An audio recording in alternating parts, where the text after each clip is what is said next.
And so I just really want to thank the Republicans for holding. Again, on the other one, that was the opening up. That's 52-44, but you need 60 votes, so it's a long way short. And a lot of those votes were based on the fact that there was hurricane relief for certain states. But would you need to reopen the temporary spending without money for the wall? Would you just to reopen the... Well, I wouldn't be happy with it. I wouldn't be happy. But we have a lot of alternatives. Honestly, we have everybody. Look, for the most part, people agree. When I say everybody, I would say almost everybody agree. We have to have border security. We have to have a wall in order to have border security. You cannot have border security without a wall. I mean, we can play games and we can talk about technology. We can talk about drones flying around. You know, right now, formed is an 8,000-person caravan. And the caravan is heading our way. Congratulations. We have another one. We stopped the first one. We stopped the second one. I wouldn't say that Tijuana is too happy, but they're happily living in Tijuana right now. And a lot of them have gone back. But we stopped them. But it's very tough. And if we didn't have a wall in those areas, it would have been very hard to stop them. We have the military, and we have the Border Patrol. They've done an incredible job, and ICE has done an incredible job all over the country, frankly. We've removed thousands of MS-13 and others out of our country. But if we had a wall, we wouldn't have that problem. It would be great. So we have a lot of alternatives. But I'm just honored that almost all of the Republicans voted for our bill. Our bill is the bill that we were really focused on. But we had almost all of the Republicans. So the end result was 50-47. The Democrats lost one that came over to our side. So they pretty much held, and we held.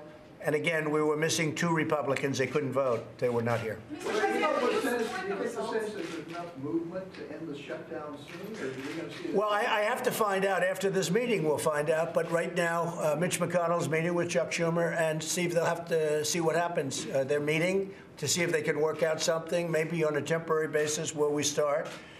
But I have, you know, we have a lot of alternatives. There are a lot of people that want this to happen.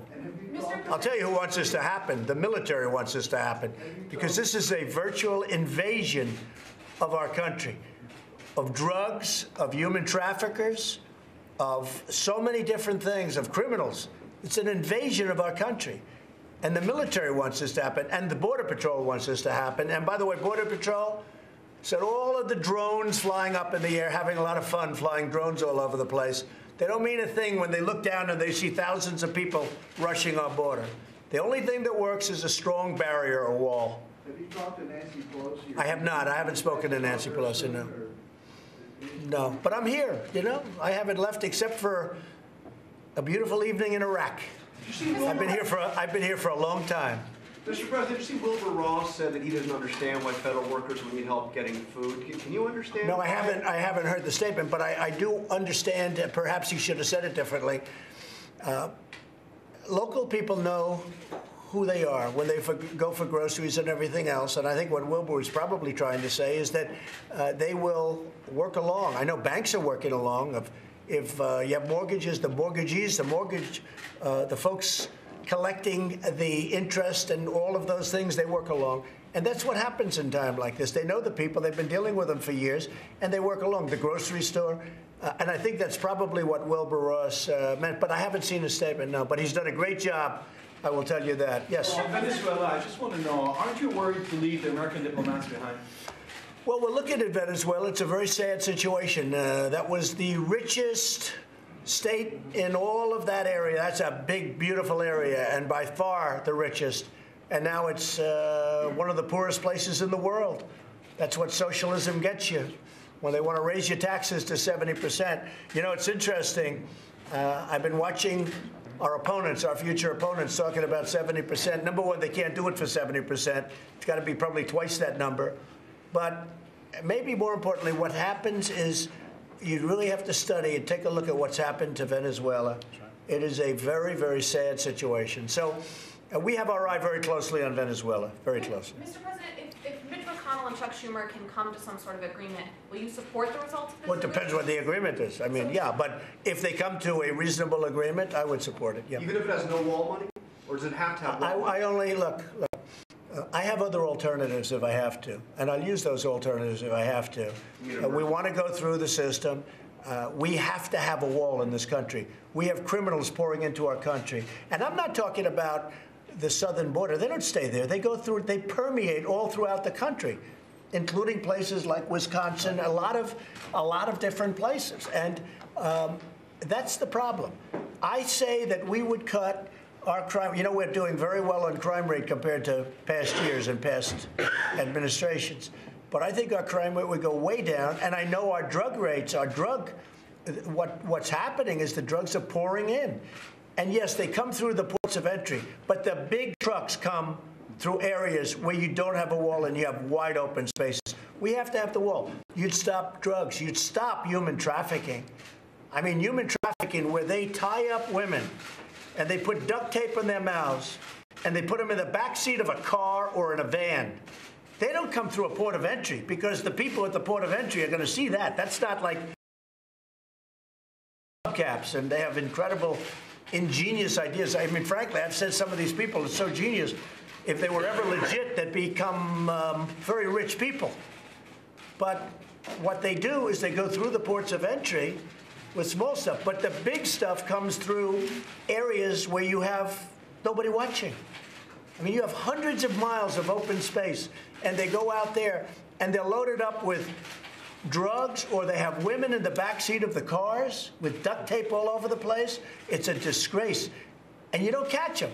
They make a left. You don't even know the difference between Mexico and the United States. They make a left turn after they go out 20 miles, 40 miles, 5 miles in some cases and less.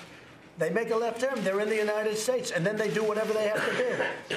You need the wall. And we can all play games and we can all talk about technology. I know more about technology than anybody. If you don't have the wall, the technology doesn't work. First of all, the wall is based on, I mean, it's all based, any technology works only with the wall. Not going to work otherwise. You need the wall. In fact, a lot of the technology is put on top of the wall.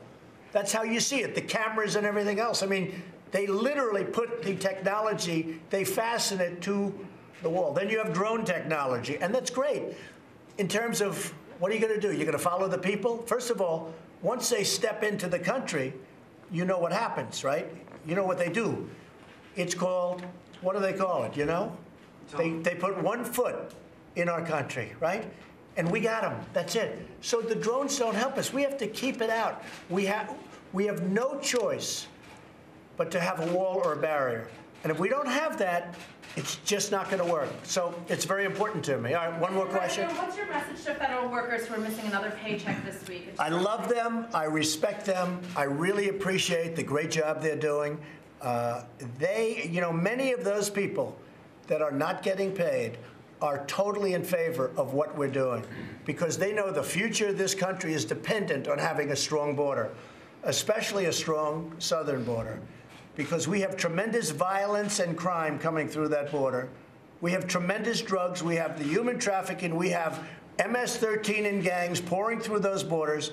And if we don't strengthen those borders, we're going to have a big problem in the future. One of the people I blame is myself, because the economy is so strong right now, stronger than ever before. Today, right now, we have more people working in the United States than has ever worked in this country before. That's a great compliment. So I blame myself, okay? But the fact is, people come up because our country is doing so well, and they want to break through our borders. The fact is, we want them to come up. We took in more people last year legally than we have in a long time, because we need them, because we have a lot of companies are coming into our country. So we need people coming in. I want people to come in, but they have to come in legally, and they have to come in through merit. They have to be able to help companies. And if they don't help companies, and if they don't help our country, we can't do that, folks. We just can't do that, all right? In the State of the Union, why did you decide to agree to Nancy Pelosi to? Well, it's really her choice. I mean, I would have done it in a different location, but I think that would be very disrespectful to the State of the Union to pick some other place. I could have done it. I could have gone to a big auditorium and gotten 25,000 people in one day, and you've been there many times. But I think that would be very disrespectful to the State of the Union. So what she said, I thought, was actually reasonable. We'll have the State of the Union when the shutdown is over. And when do you think that's going to be? That I can't tell you. That I can't tell you, but we have a lot of alternatives, but we need border security. Okay, thank you very much, everybody. Thank you. Thank you very much. Thank you, John. Thanks, everybody.